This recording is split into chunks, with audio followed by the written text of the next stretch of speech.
Go for it. All right, everyone. It's that time again. It's that time that our generations collide. We are the jaded members of Gen X, me and CJ, alongside with the millennial mavens, the ones who are giving us hope, the leaders of the new Generation Z that's going to be taking over and spreading the truth and reality of everything that's going on. The one and only Robert Jones and Jack Curicelli, the What's two going on? hitmen of mayhem. What's going on, guys? Hitman of Mayhem. I like it. I like That's it. That was, funny. that was a nice intro. Yeah, I that can was get actually down with that was a pretty good intro. Yeah. Try What's to going make it on? colorful. I try to make colorful interviews. Introductions to all the guests and all the guys. You want to hear my Hump Day shows, man? I'm always doing crazy introductions. Oh, I do it with a gosh. guy named Bix Ware. I'm always like I'm always introing him with the most craziest thing. The man, the myth, the legend, the Baron of Bitcoin. The women hate him. The men want him. I mean, some crazy stuff like that. That's funny. But anyway, stuff to talk about with these guys, don't we? We do. Yeah, goes- yeah. There he is. Oh, there he is. Yeah, it's very. Yeah, can you hear me? I Hello? hear you now. Testing 1 2 3. Testing Yep, 1 2 3. we got you. Okay, cool. Yeah. Yeah, just very interesting. In terms of some of the differences of opinion of things that are happening. Globally. Yeah. Do we bring refugees in? Do we not bring them in? What's happening around the globe and what the media is reporting? So, I think Sweden's a perfect example, right? Sweden's a perfect example where the media wants us to believe that everything's rosy there. They're singing Kumbaya together. What are your guys' thoughts on that? Jack, get him started. Okay, well, I actually ranted last night on Twitter, and it was a really liberal in And nature. I disagreed with him. You did, yeah. So my issue is Trump is a salesman. So he in his rally he said last night in Sweden, and that's the hashtag now is hashtag last night in Sweden. Everyone's talking about there was a terrorist attack, but there wasn't, I guess. I guess there's riots going on in the city of Malmo, if you pronounce it that way. They're having some troubles there. But my only issue is that Trump's slogan is "Make America Great Again," and I just feel like he's talking about other countries a little bit too much. And I get that there's sort of like a don't be an isolationist type of complex there. But I basically ranted on Twitter saying you've got problems in Chicago, and Trump says he's going to send the feds in, or like here in Indianapolis, it's getting worse here. There's at least a shooting a day. You can go, wishtv.com. There's always something going on down in Indy. I prefer Fox 59, by the way. Either one's Better. Local news isn't as biased, I would say, as the national fake news or Fox 59, whatever. So I was just saying, for now, who cares about Sweden?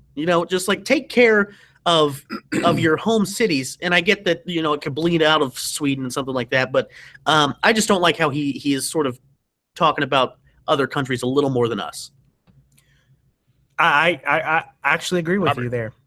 I think he did good things in mentioning, Chicago and everything, but it's actually what are you doing, in Chicago to solve the problem? Did you actually send in the feds like you said you were going to do? That's my biggest thing. Like, do what you're going to say and say what you're going to do. Yeah, I mean, he whatever. said he's going to send in the feds and nothing. Yeah, nothing's happened of that. He's like, well, look at what happened in Sweden. So yeah, Sweden. I mean, I know there's issues in Sweden, but still, what is Sweden's in the top 3 countries to live in, and it is. And I don't know what number, but I know they're in that top.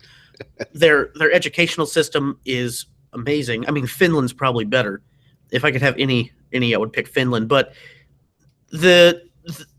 I feel like he's trying to use his salesman pitch to get the public to look at other countries and forget about what's going on here. Yeah. So maybe he doesn't have to do as much here. Yeah. I don't know. I mean, that. I don't know for sure.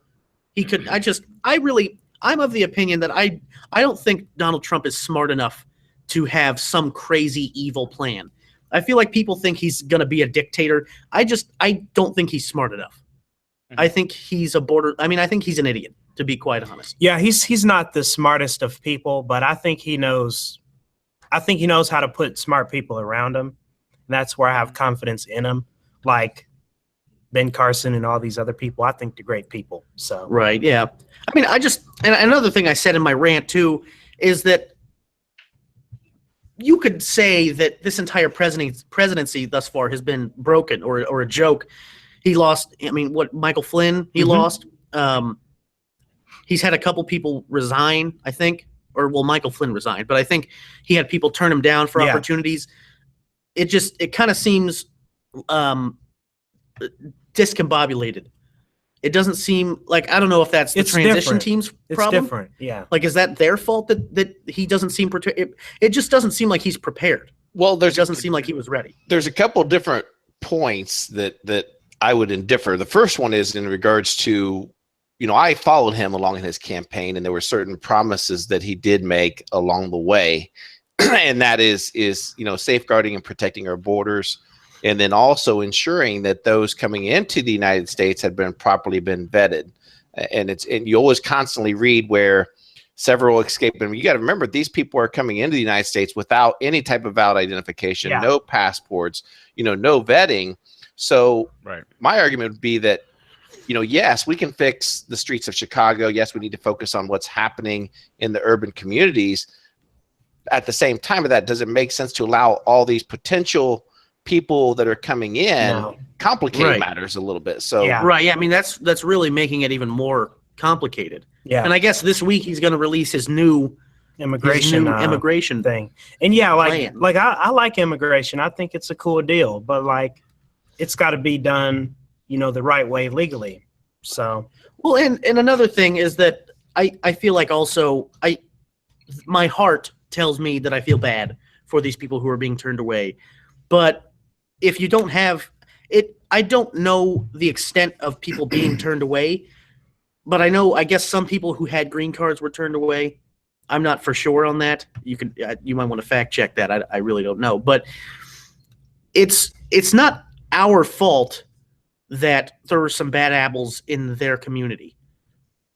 When I grew up in an urban place, and I'll be honest, sometimes at night, if I was walking with someone in my family and there was someone in a hoodie, maybe he was black, we would tense up a little bit. And that's not because I stereotype the hell out of people. It's not because I hate black people. It's because I grew up with people saying you have to watch out for that. You do. And it's not my fault that you have a bad rep, So it's not the American people's fault. It's not the government's fault that some people in the Middle East can't control themselves. And I don't think it's our fault that some of like Mexico, I don't think it's our fault that that's not the best place to live in. No, it's not our responsibility to make everything great for everyone. Exactly. That's my biggest thing. We need to focus on us, get ourselves together before we start messing with other people's problems. Yeah. Let's unpack a few things. The whole Sweden thing, and you guys said that Trump should focus more on domestic issues. I think it's very important that we realize there was a compare and contrast going on. I mean, he brought up Sweden out on the heels of the whole entire 7 nations ban. And if you look at those 7 nations, and you look at these are the North African countries, these are predominantly Islamic countries. They're not the most populous, like Saudi Arabia, especially like Indonesia, which is the most populous Islamic country on the planet, where a simple phone call would institute a extreme vetting at their airports to prevent some guys from coming into here. They have an established visa office and things of that sort, so it's not going to be very easy for them to leave those populous, more developed Islamic countries to come over here. What these countries are absolutely war-torn, backwater bastions of terror, fermentation, and fomentation. Okay, that's what it is. It's the bastion of that. Now, the reason why he said, well, look at Sweden, right? If you go to Sweden, and there are no-go sections in Sweden, just like if you go to the UK, if I got friends of mine who are like Hindus, who are like Sikhs. Yeah. They cannot even go through Bradford, England. They cannot go through Bradford without being harassed or accosted or attacked. Those are no-go zones, okay? And when you talk about Sweden, like right now they're rioting. They're rioting in Malmo. They're rioting in Rinkeby. These are heavily Islamic areas, okay? These are areas where these people thought, hey, I could just go over to Sweden, I could take advantage of their welfare state, and I don't have to worry about learning their culture. I got to worry about learning their language, and I could somehow have things handed to me. Yep. Right now, Sweden is the rape capital of Europe. Violent crime has gone up 1,200%. That's from Sweden's own statistics. It might even be higher now. You have cops in Sweden right now that are quitting. 3 cops a day are quitting the force, leaving because they don't want to deal with it. They have no-go zones, and you have these insane policies, these rules of engagement that have been concocted that the cops cannot even effectively police these neighborhoods. It's crazy. So the only answer for these libtard out there wackadoo politicians in Sweden is, well, ladies, if you're going to go out at night, wear a curtain and cover up. Right, That's yeah. the solution? So they're basically telling like the women there, right. deal with it. Right, yeah. Deal with it. Just like in Germany. Deal with it. Right? So this is happening all over Europe. That's why the population in Europe, there's 2 types of populations in Europe. You have the majority of emasculated, feminized, and I mean feminized in a bad way, European population, where they're just, they're self-hating, okay, to the point where, like, where you have, you're self-hating when I start seeing multiple German politicians standing up and saying, in 25 years, there will be less Germans, and that is a good thing. That's a good, and celebrating in their own Congress how in 20 years there'll be less Germans around. This is insane, and I see this with the far left. I'm talking about liberals. Okay, I love liberals. There's real liberals, and you have the far left. Okay? Yeah. The far left wackadoos wind up, their end product is self-death. Their end product is self-hate. I just don't understand it, and self-sabotage. And so you see these politicians now, they're to the point where violent crime. I mean, have you seen pictures of Paris? You guys seen those videos in Paris of what's going on? No, not recently, no. The City of Lights. Yeah, the City of Lights has turned into the city of crap. Okay, it has literally turned around. There are YouTube videos where you can see there are masses of hundreds of thousands of migrants pouring over the fences in Europe, coming in, and it's like, dude, it's an invasion. Anybody just type in migrant, type in Europe, migrant, and the word invasion, and just watch the clips. Just shut the audio off and just watch the clips and let your eyes tell the story. You'll be shocked. And it's against that type of a thing that he was bringing up the point. Hey, we don't want to be like Sweden, where we can't vet anybody. I mean, recently in Germany, you had in France, you had a knife attack. A guy was, killed somebody with a machete right by the Eiffel Tower. Craziness goes on. And the fact is this, okay? There is something inherently broken in majority of these Islamic countries. There's something seriously friggin' wrong. I'll give you an example. Okay, one of the best examples from history. Under British rule, okay, you had India. When India won its independence, there was, of course, the Brits would like to do the divide and conquer. They had their agent provocateurs pull a false flag with the Muslim population that were in the subcontinent at that time, and the Hindu and the hope was that the Muslims and the Hindus would fight each other, create the chaos, prevent the Indians from becoming independent, and then the British could come in and crack down, reestablishing their law and order. Well, that didn't work out because quickly, I think it was Nehru, the politician at that time who succeeded Gandhi, thought it was best to let the Muslims go north to Pakistan and let the Indians stay in India, right? So a couple more years, a few more decades, and now you have a migration, okay, from Southeast Asia of Pakistanis and Indians. And then in the UK, okay? And then you fast forward. When they came to the UK, the parents, they all dressed the same. They said the same thing. Oh, I want a good life for my son. He's going to be a doctor. I want him to do something great, The whole thing. Okay, they sounded the same. They dressed the same. Then you fast forward to where we are today, phenomenally well. Okay, very, very upward moving economic class. The Pakistanis, they have not only crashed and burned, but a great majority of them have been absolutely radicalized. And that's why you can't go into places like Bradford. So this is a problem that we're trying to prevent. And I'm like, look, you go to what? Where is it? Somewhere in Michigan. CJ, you know where that place in Michigan is? It's like a whole. Is it Flint? I'm not sure. Flint. Yeah, Flint. Michigan. That's what you're talking about. Flint or Deering? Is it Deering? Deering. I can't remember what the name Dearborn. That's what it is. Dearborn. Dearborn. That's how it is. Ford's old stopping ground. You can't, dude. It's like go ahead and take a Bible, stand on the street corner out in Dearborn, and see what happens to you. This is the whole thing. It's like there's something about them when they're. You look at Islamic countries, and I said this on the morning show. It's the most politically incorrect thing out there, but I don't care. But you need to put on your thinking caps here. When you look at like countries that deal with Muslim populations, where the Muslim populations are, 10, 12, 13, 14, 15% of the population, 16, 18% of the population, they're fine. There's no problems there because the population knows that if they were to stand up and all of a sudden say, well, we want halal food served in our cafeterias. And they start saying, we want a separate prayer room. That's how it starts. They know they're going to get stomped. They know that they cannot do their jihad. So what happens? Because their jihad would probably cost them their life, and they don't want that type of reprisal. So what happens is they actually become productive members of society. Mm-hmm. They go through college. Everything's the same. There's no difference. But you get them to a point where they're a majority of a population. It is a huge problem. And we're seeing in Sweden with a population where they just brought in 200,000 or so of these refugees, the chaos that's erupting is incredible. And that's what we're trying to stop over here. Yeah. And I think the whole idea of vetting is a great idea because, I mean, I have no problem with people who have different religions or whatever, but some religions are more aggressive in their preachings. Oh, yeah. What their Bibles and stuff say. So that's kind of a threat when a majority of the people in this country support Christianity. Right. Yeah. I think still a majority of the people support Christianity. Oh, yeah. So that's I think Christianity is a pretty, relaxed religion.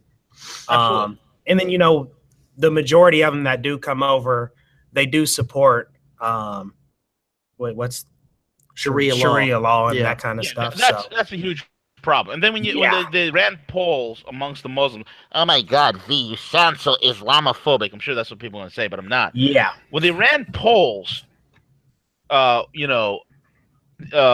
these Muslims are like, hey, what's the difference between the Constitution and the Sharia law? Oh, it's the same thing. It's just like the Constitution. No, they're completely different. It's the Constitution it's good. Let me say this. I don't know if I mentioned it on the show yet, but I was of the Islamic faith for probably 8 months, a couple years ago. So you just started believing in that stuff randomly? Well, see, how does that work? I had a, I guess you could say an epiphany, and it sort of just spawned. So then I started reading the Quran, and I just really have a problem with organized religion as a whole. Same here. I was baptized Catholic, switched to, I was bouncing back and forth between atheism, agnosticism, and then, being a Muslim. I'm going to say this right now. Islam is not a religion of peace. Correct. I'm sorry, but the Prophet Muhammad was a warlord. Yep. He didn't go around knocking on people's doors, say, hey, do you want to join my religion? Like Jesus supposedly did. No, he went around and said, you're going to join my religion or I'm going to kill you. Yep. And that's not okay. And I'm allowed to say that. That's okay. We can talk about this. I hate that people get so scared to talk about religion. I just have a very big problem with organized religion, not just Islam, Christianity too. People in America will pick and choose their Bible verses to fit their agenda, and that's not okay. Let me chime in real quick. I know like the whole Christianity thing. Like I have, some grandparents, they're very devout Christians, and they always say, what's that one? It's like a verse about your kids behaving or whatever. I don't know. I never read the Bible. But they like to pick and choose like certain verses that fit what they're trying to get you to do or say or behave like in that moment. But then if you give them the reverse of that, then they're like, right. Remember Corinthians 9:7. They have nothing to say. So yeah, but here's the thing: bad exegesis, which is basically what a bad interpretation is. Bad exegesis of a biblical scripture doesn't lead to your head being cut off. It doesn't. Right, yeah. Using a Bible verse doesn't get your point. It doesn't lead to your clitoris being removed. Right. Or being stoned. If I can interject for just 1 second, definitely. I'm sorry. Yeah. Well, no. And again, to to go back to in terms of what you guys had mentioned earlier, in terms of, America being that bright shining star, I have no problem with legal immigration. People coming to this country wanting to experience the American way. I think those are the things that my parents brought our family to this country for. So I completely get what you guys are saying. The only thing is that when my family came to the United States, we became part of the American tradition. We didn't come here. We assimilated to the culture, to everything that was going on. And there's some people that unfortunately want to come to this country and they want to change things. They want to change American culture, and they believe that that's their right. And then also they infiltrate the schools. They infiltrate the schools to teach you things. That's where I kind of draw the line in the sand to say, hey, wait a minute here. That's not America. That's not the America that I grew up in. And I'm not being protectionist. I just believe that if that's the case, then why did you come to this country? Why didn't you stay where you were and fight the good fight to change whatever was going on in your country? Yeah. I mean, it's not fair that you could just leave and then come to another country and think that everything should be the same as it was with your other country. Like if you come to a new country, you should expect to have to start taking the values of that new country, because it works in that country. Like I think American culture and American values work. I mean, aren't we like the top country? I mean, I'm pretty sure we have the highest GDP. I think we're doing pretty good. I don't know that any other country. Well, I would say more so the standard of living. I would say the standard of living. Yeah. But you can't just come over and start changing. Well, yeah, even a smaller example of that, like people who travel to different states or different countries just for vacations, who are super down about it, like, oh, this isn't even like how I wanted it to be. Well, what did you want it to be? Did you want it to be the same place that you just came from? What's the point of traveling and experiencing different things? Yeah. So when you immigrate to a new country, you can't, like, we couldn't go to Saudi Arabia and just be like, all right, so who's ready to play some baseball? Like, you couldn't do that. Yeah. Because they would be like, no, this is the kingdom of oil, whatever. I don't know. Yeah. Your dad gets shot down in an instant. So for us to say that you can't just come into this country and change, try to change your own community and be the same person you were, that's not xenophobic to say that. Yeah. And go ahead. No, go ahead. Oh, well, what I was going to say, and then also, if certain countries don't have to accept Americans, then, or just people from other countries in general, then why should we have to accept other countries? If I can't just go to the Vatican and be like, hey, I want to move in, they're going to be like, no, you need to do this. This is a sacred place. So America's a sacred place. Well, and I don't know the statistics on this, but I read a study that they did on how hospitable each countries are, the people are to foreigners. And America is not the best, but not as bad as a lot of other places. Like Russia is very bad. They are not hospitable at all, which doesn't surprise me because they're crazy pretty tough over there. People, yeah. Putin, you're a good guy. Don't hack you. Don't send a guided missile to my house, please. Thanks. But it's people act like Americans are all just racist and xenophobic, except for the far left, like you talk about. And eat burgers. Right. Yeah. Hey, there's nothing wrong with a burger. Burgers are good. Yeah. The perfect food. Oh yeah. If we're finished up there, let's pivot for a moment and talk about talk a little bit around the Grammys. And obviously there was a huge controversy with Adele winning best performing female artist, and then it's racist. It was the Russian. Everyone said no. We should give it to Beyonce. She was a pregnant mood goddess. We should give it to her. Oh my gosh! Look, I'm going to be honest. I'm going to be honest about Beyonce. I can't. Okay, I used to like Beyonce. I like her Destiny's Child music when she was original. Huh? What'd you say? Who didn't? Who did it? Yeah, I said who didn't? I was. Who didn't? Yeah, yeah. But when she first came out, she sounded good, she looked good. They actually wrote and sung good songs. They were just a great group with her and Kelly and Michelle and all the other ones who all got kicked out of the group. But now it's you can have your own political views and stuff, but you know, being all militant and political at certain events, I don't think is good. Like Right. at this when she performed at the Super Bowl, like I think the Super Bowl is wholesome entertainment. If you're not talking about like world peace or something in your song like Michael Jackson did when he performed, then I don't think you should get political other than that. Like Michael went there, he performed all of his good songs, then he sung like Heal the World or something, and that's perfectly fine. But I just don't like getting political at these events and stuff where people are paying to get entertained. They're not getting paid to hear a political speech. So that's my whole thing. An extreme left-wing view of injustice and this, that, and the other, and the proverbial boogeyman that's out there to keep everybody down, and so on and so forth, man. Yeah, I mean that's all Hollywood is. It's just one big far left cesspool. It's a cesspool of the most miserable people you'll ever meet in your life. Yeah. I mean, literally unhappy people, man.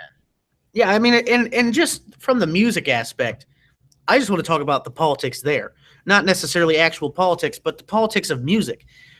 You could go back, it was 2014 or 2015, the year Macklemore got Album of the Year over Kendrick Lamar's Mad City, Good Kid, Mad City. Macklemore even, he said, I robbed Kendrick. Kendrick Lamar should have easily won that. But there is a, what am I thinking here? Not a racism, so don't think that's what I'm going to say. No. But it's a bias towards pop. Macklemore is borderline pop. Some of his stuff is just very, moderate, just right down the middle. Just, his views are obviously far left, but he is a spoken word poet who sings, little songs about going thrift shopping or buying a scooter. Like Kendrick Lamar tells a narrative in every one of his albums. I think that's a better. I mean, because he grew up in Compton. That's a story people need to hear. And the politics of it really did rob him. This year, I don't think so much. I think people will say that Beyonce's Lemonade was the best album. I don't agree with that at all. I think Adele, and I said this to Robert, and Robert doesn't agree, I think Adele's one of the best singers of all time. No, he specifically said that Adele was better than Whitney Houston, Aretha Franklin, Gladys Knight, Diana Ross, all these different people. Christina Aguilera. You can put Adele in the. No, I think you put her in the top 100. Yeah, you put her in the top 100, but you don't give Adele. But at the end of the day, is this in terms of singing capability, singing talent, she blows Beyonce out of the water. Yeah, she does. So everything about Hollywood is so damn politicized. It's like, it's racism, it's white privilege, it's this, that. No, it's just talent. How can you call Hollywood, which is the most far left wing, conglomeration of the most miserable people on planet Earth, who want every sort of social justice, this, that, and the other, and you're calling them racist? No, it's not. It's just, come on, man. At the end of the day, Adele's a way better singer than Beyonce. At the end of the day, she is. She is. If you can't tell otherwise, you don't have ears. Yeah. And I think it was funny watching the audience during Tribe Called Quest's performance.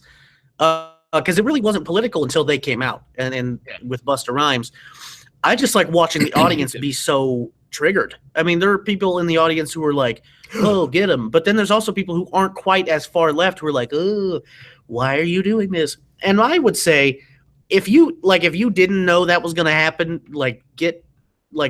figure yourself out, because obviously. If you have a black hip hop group from the 90s who came back and made an album that aren't NWA. Right. Public Enemy. Yeah, or Public Enemy. Well, Public Enemy probably would have been more political than NWA. Political, though. Tribe Called Quest, man. I mean, come on. I don't like them. I like them. I do. But I don't appreciate how what is the word? Predictable it was.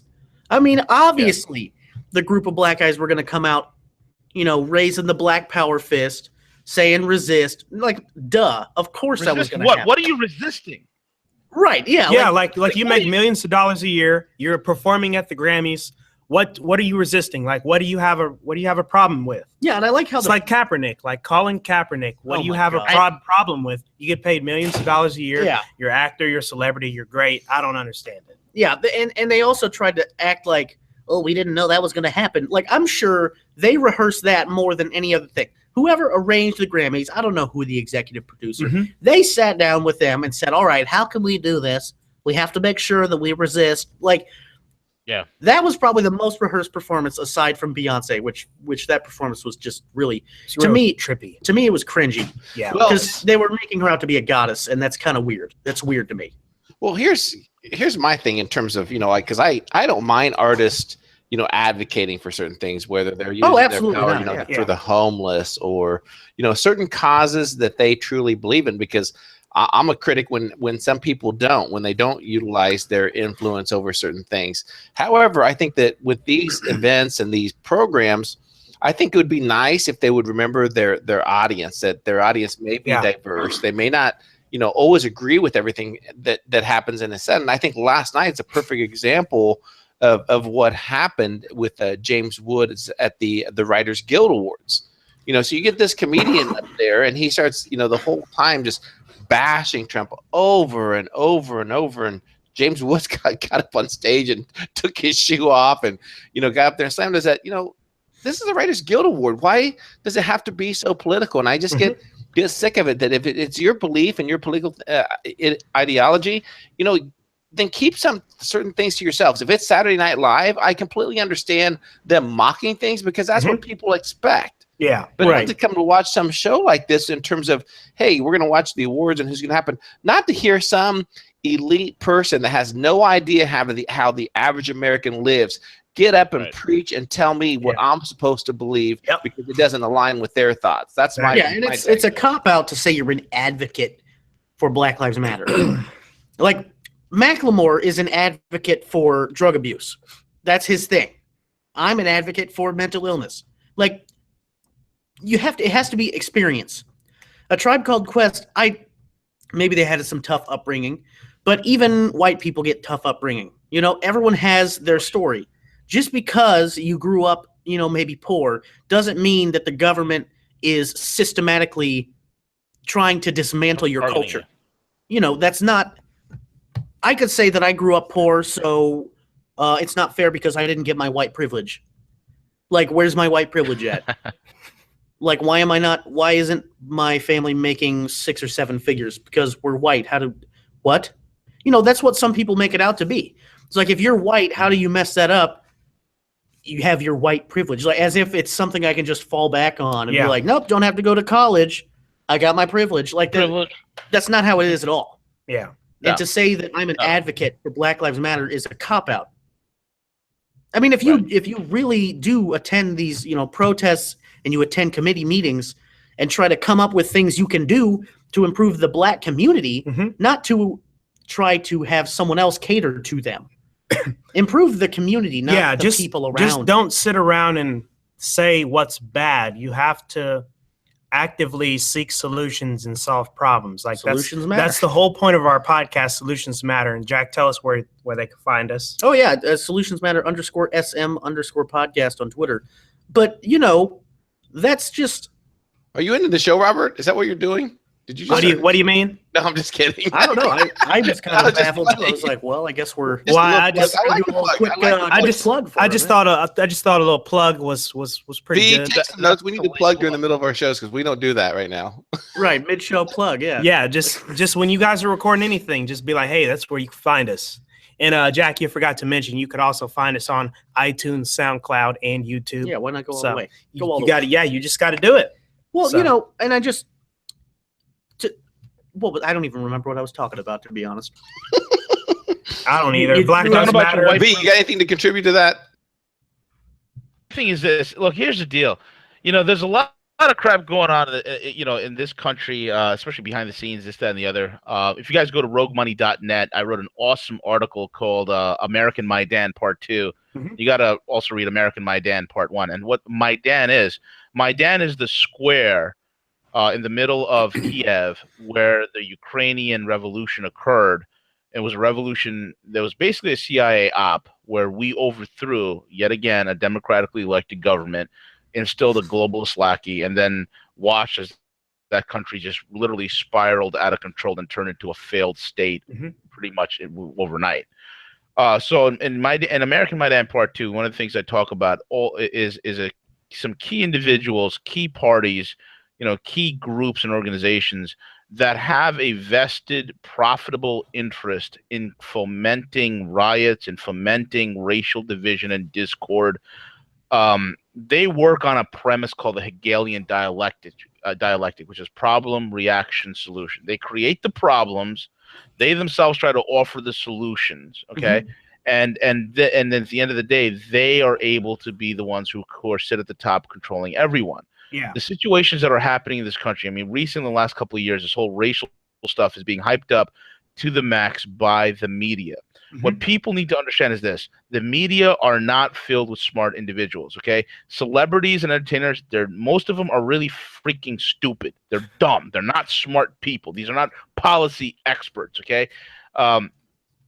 The third thing we need to understand is that we, as a, I see it in not only in the United States but even in Europe and throughout many places around the world, are moving away from a globalist outlook. We're moving towards a more nationalistic outlook, which is great, which is where we should be, and we have the right people in charge. So all this chaos that we're seeing, okay, in this the rioting in Berkeley, this, that, and the other, and all this other crap, and then all these political statements in this stupid award ceremonies like the Grammys and this, that, and the other, these are all scripted events. These are not natural.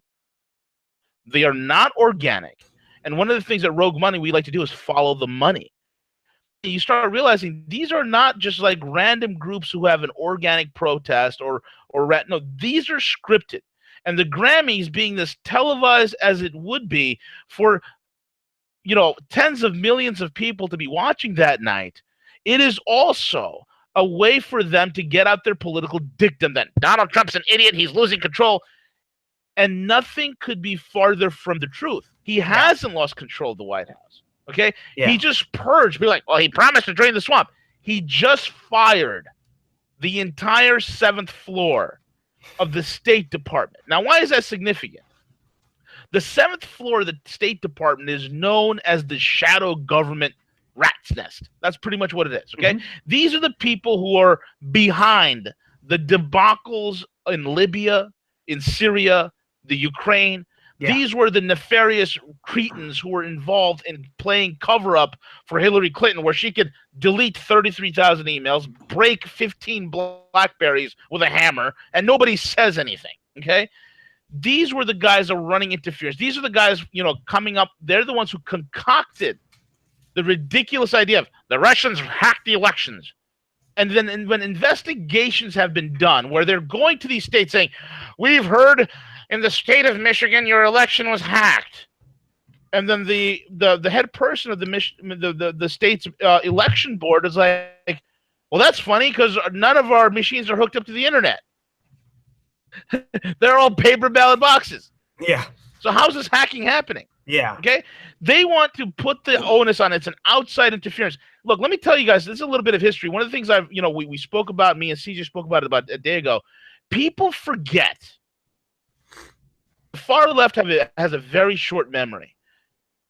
And this is going to be very important for your audience at Solutions Matter. It's very key here. In 1984, okay, it was leaked in 1991, but in 1984, we had Tedward Kennedy, okay? Ted Kennedy, who is the alcoholic lion of the Senate, pretty much, he's known as a raging drunkard, okay?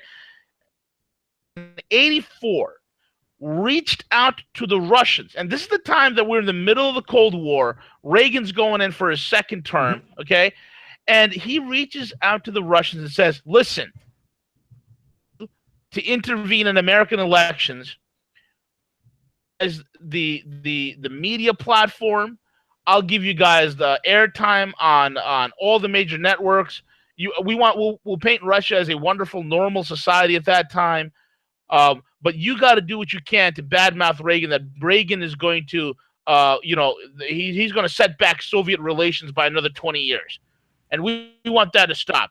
And this guy was conspiring, a United States senator conspiring, our enemies in the height of the Cold War, to come in and interfere in U.S. elections. Did anybody even say a peep about this? historical No, I've fact. never even heard of that. Yeah. To be honest Yeah. with you. Is No, that most people haven't. JFK's brother? Yes, it is. Okay.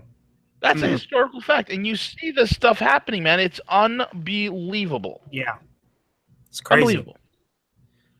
So all Yeah. this stuff is happening is a distraction. It's to get people on the, you know, like for instance, like, you know, one of the things a lot of people think, you guys said it before, I don't think Donald Trump is smart enough. I think he's an idiot. Most people, they're like, well, he's bankrupt. You know, he's been in bankruptcy like so many times. And I say, well, how many times has he been bankrupt? Oh, he's been bankrupted 4 times. Look into that. Let's unpack that for a little bit. Yeah, let's look at what actually going bankrupt does. Yeah. As Those far as protecting four your companies that assets. correct. And keeping you in Right. And in I'll tell you right ownership. now. Go ahead. Yeah. So there were 4 companies of his that he put into bankruptcy for tax benefit purposes, so it wouldn't be a total loss. And when I tell most people, they're like, okay, so, and then my follow-up question to these people is, run, I don't know, 515 corporations. That's how many companies he runs. So 4 bankruptcies out of 515, I call that success. Yeah. That's less than. And that's the whole thing. This guy, yeah. I mean, I myself amazing. have started multiple businesses that have failed. Yeah. You know what I'm saying? And he starts. You know, my thing. He's got 500 of them, and that's amazing to me. Yep. Well, yeah, I mean, in the spirit of entrepreneurship. And it's all hard assets, man. It's not like, and it's real hard asset wealth. Yeah, like buildings. It's not paper imaginary wealth. It's not like paper wealth, like freaking Mark Zuckerberg. Yeah. Zuckerberg is worth $40 billion. On what? Stocks. Facebook stocks. Yeah. Worthless. You know, I dealt with people. I've literally sat across from people and said, "You're a paper millionaire," and they look at me and they have to put their head down and be like, "Yeah, that's all they are. They have no hard assets." Versus this guy, Trump, assets. That's like 99% of his portfolio. Yeah. Yeah. I'd rather have like actually physical, tangible stuff that you could touch, like a building or car dealership or whatever. I think You're that's absolutely better. right. In the fact that he started over 500 companies and only had like 4 of them fail, that's a pretty good Tremendous ratio. So that's a pretty good percentage of success. Well, that'd be the equivalent, for example. Oh, go ahead. I'm sorry, I cut you off. Go ahead. Oh, well, then like I also hear people, and you know, the liberals in my family like to bring up, oh, well, he hasn't paid taxes in over 15 years, or he doesn't pay his fair share of taxes. Good for him. Like, no, he's smart, because when you're smart, you know how to write off these expenses that you have with your business and make sure that you don't have to pay as much taxes. That's what a smart businessman does. If he's making $1 billion a year and paying $400 million in taxes, that's 40%. He's not. Then I don't think he's doing pretty good. But if he's making $1 billion a year and only paying 75 million in taxes, then he's doing pretty good, because that's like less than 5%. Yeah, and I think that's really the magic with Trump, is that his campaign captured everyone's mind because he is a salesman. I don't know if I talked about, there's a YouTube channel called Nerd Writer, and he does video essays. He talked about how Donald Trump answers a question, and he broke down, he had every word on there. He had the entire transcript of the 4-minute answer. And breaking down, I highly recommend watching that, because he was breaking down, he speaks at the reading level of about a 7th grader. And he was talking about, he doesn't necessarily think that means Trump can't speak at a higher level. I mean, it's possible, but it's because if you have someone like Bernie Sanders who's speaking at the level of or Hillary Clinton, a 12th grader, yeah, let's be honest, not everybody's going to understand that. There are people in America who can't comprehend what you're saying. Mm-hmm. So when Hillary Clinton's message doesn't go through to the liberals, it could be because they're not even catching what she's saying, and also because she's a liar. But you know, I still am baffled that the email thing has just gone away. No one talks about that anymore. The fact that it's basically proven you deleted confidential, you know, sent confidential emails through a personal email server, then deleted the evidence, that even if Trump doesn't put her in jail, she needs to be prosecuted for that. Well, It's not okay. Like, in regards to Trump and his speech, is that I think that's what attracts the average person to him. Okay, Exactly. is that you don't have to be because Obama was very good. Obama was very educated. He was very good at using words that influence people and bought into their emotions. But there was nothing behind it. It was very empty. There was no actions behind it. So I think in terms of somebody delivering, on those words and actions behind it, I think we have to think, very, soundly regarding this, is the fact that, Trump is not going to sit there and to, share or use words that he knows his audience are not going to necessarily, either comprehend or understand.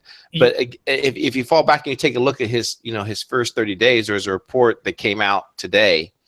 And whether it's his actions or things that he has specifically done, but the stock market and what it's performing in terms of the growth, and I need to look this up so I'm quoting the right year, but it's been over 100 years, several years, that the stock market, this has been the best performing stock market post-election in a long, long time. Well, I don't know. The Dow Jones for the first time ever passed 20,000. No one wants to talk about that either. The Dow. From what I know, the Dow Jones has never reached that high, and it passes 20,000. People still think that the stocks are plummeting. I mean, if you look at economics, and my economics teacher taught me this, is that no matter who the president is, stocks are going to take a plunge immediately after. People are always scared. A week after the election, they bounce back really fast, and now they keep going up. I've never seen that much green on my stocks app. I do think it's going to kind of level itself back down to what it should be. Like, I think this is just a good time, a good peak for the stock market. Well, I mean, it's economics. Yeah, it's just. But I know you mentioned you guys were talking about how simple Trump says stuff. Like, here's a good example. Yeah. Trump will say, on purpose, he does that. Yeah, Trump would say, "I'm going to build a wall." That's very simple. If Obama was going to build a wall, he'd say, "I'm going to promulgate a structure of defense for our illegal immigration system, and it's going to really enhance our border situation." Like, he'd say all these long words, and it's like, what? But Trump just says, "I'm going to build a wall." That's so simple. Anyone can understand that. Fourth grader can. It's going to build a wall. I think it's great. I don't think that wall is ever going to go up. I mean, it might start going up, but what is it, 3,000 miles from California to Texas? I mean, we wanted the Freedom Tower, and it took them 15 years to make that, and we wanted that. Well, that's because of New York politics, man. That's all New York politics. Right, all, the idiot construction unions and the dumb designers, and that's bureaucracy. That's not somebody like you got to understand about this guy. Let me tell you something about this guy from a New Yorker's perspective. Watching him, as a small child, watching this guy come up from just really building his fortune here. This guy's reputation in New York, one of his building projects, is 2 words. This is his motto: ahead of schedule and under budget. Yeah. Those are 2 things that he lives by. He's the most shrewdest, most cunning businessman, and he doesn't like to spend money. Doesn't like to do it. Yeah. Up a lot sooner than we think. Clean house, and that clean house is happening right now. Yeah. The Flynn resignation. And I want to bring up a point. Were you going to finish something up? Yeah, I was going to say the Flynn resignation was not the end all, and most people will say that it's terrible that it happened. Look, serious setback. No, Michael Flynn, he fell on his own sword willingly and voluntarily. That he did nothing wrong. I mean, we've asked so many times, hey, release the transcripts of the call because obviously you guys recorded. This guy's you understand. Flynn is a master spy. Do you think he's going to knowingly talk to a Russian diplomat on an unsecured embassy line? Mm-hmm. He knew it was going to get read. Yeah. Right? There's an angle here that's being played that we don't quite know what it is. And if you notice that as soon as Flynn was gone, and I don't think he's out of the picture, just because you take your quarterback out of the game doesn't mean the quarterback is not giving input. You see what I'm saying? Because as soon as Flynn stepped down, or the State Department gets whacked. Okay, they get whacked. And then you had H.R. McMaster, who was a tough, mean SOB, replace him.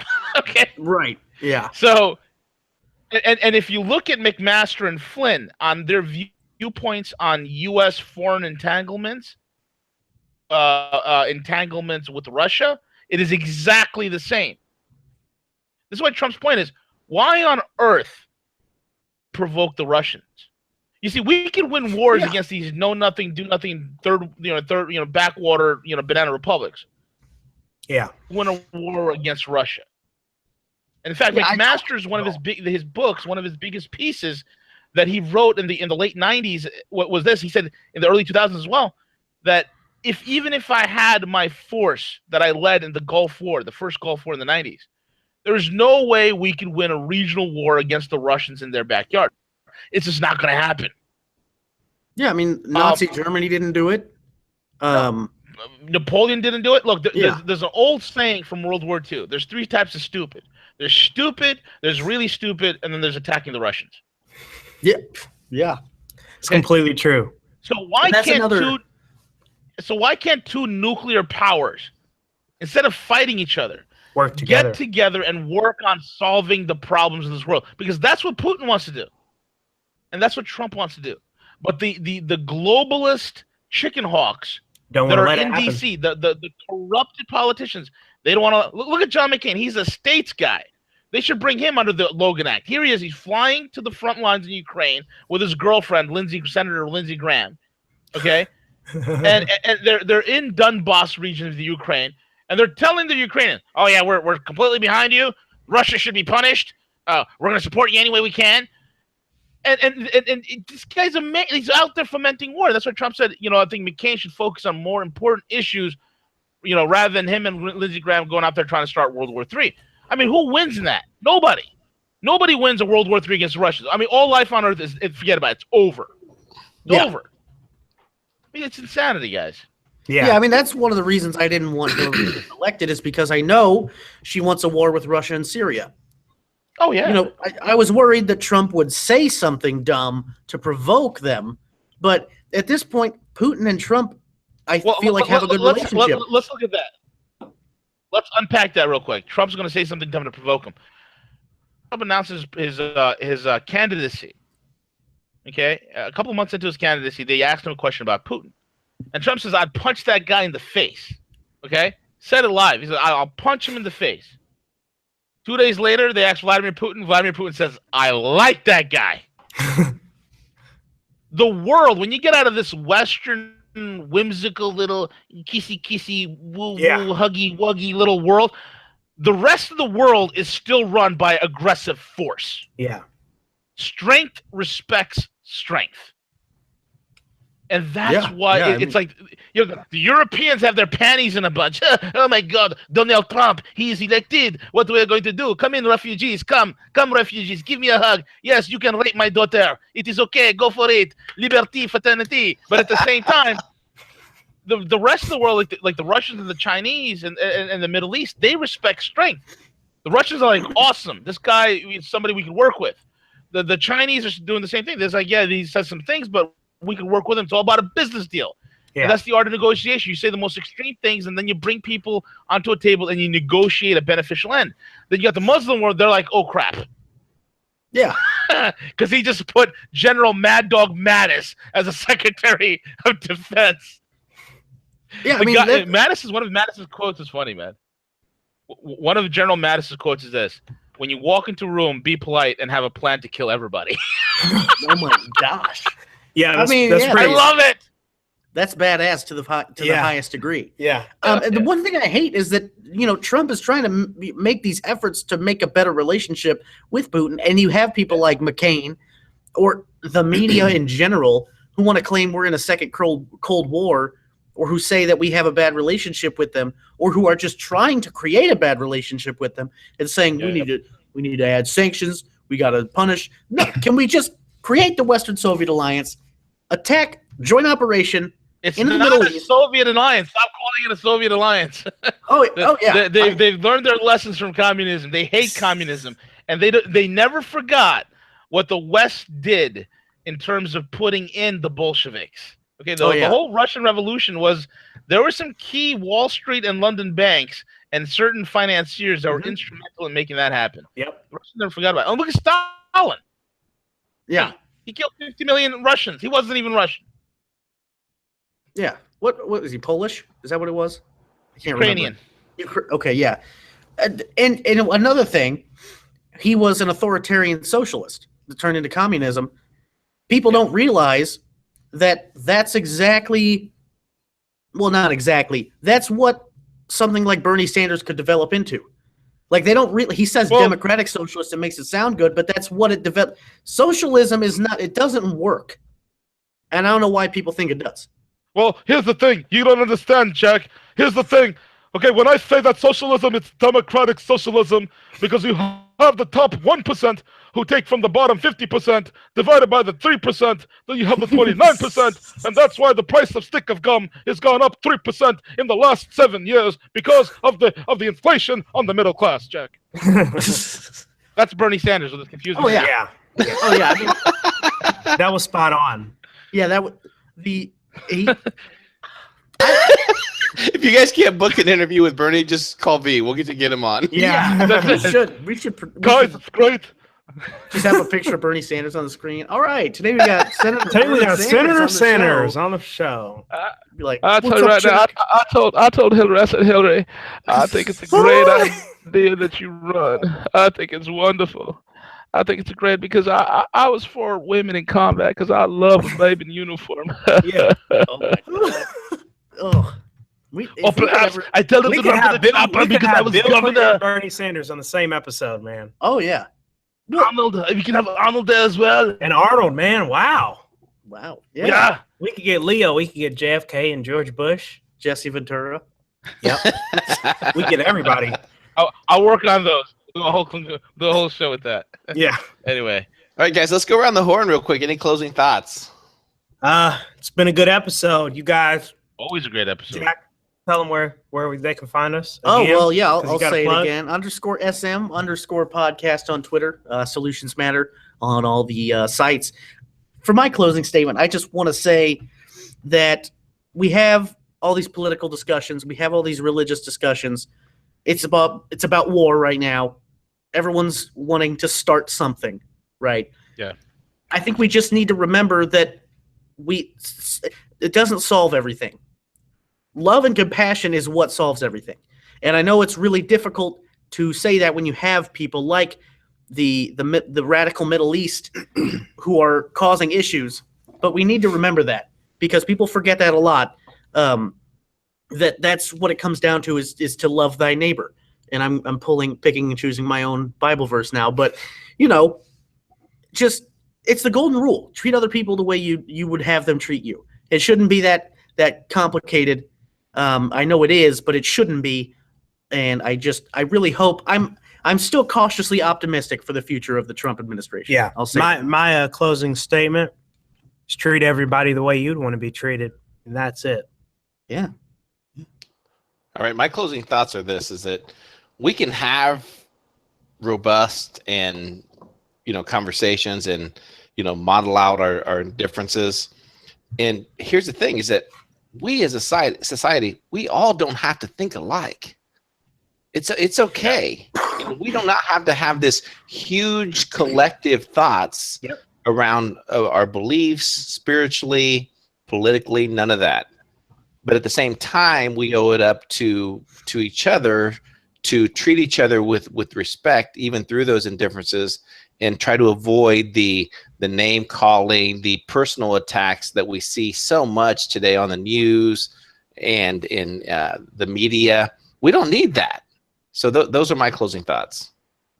And my closing thoughts is that the middle class needs to be back, and my closing thoughts are this. I mean,